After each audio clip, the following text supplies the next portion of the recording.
Rischio di contrarre il coronavirus dietro le sbarre. È così che esponenti di primo piano di clan della Camorra, piuttosto che personaggi implicati in inchieste sul traffico internazionale di stupefacenti o ancora soggetti legati a cosche dell''ndrangheta, sono usciti dal carcere per continuare a scontare la condanna agli arresti domiciliari.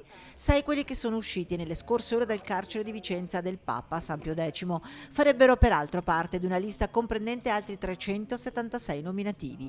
Dura al riguardo la posizione della Lega, che chiede al Presidente della Repubblica di intervenire e alla politica di aiutare lavoratori e imprese. Un segnale gravissimo, noi ci appelliamo anche al Presidente della Repubblica perché intervenga, perché mettere di fatto in libertà queste persone che hanno compiuto, sono indagati per reati molto molto gravi, è un pericolo non solo per la cittadinanza ma per tutto il sistema. Mi appello al Partito Democratico e al Movimento 5 Stelle perché tornino sui propri passi, riportino in carcere queste persone e si occupino effettivamente di artigiani, commercianti e partite IVA.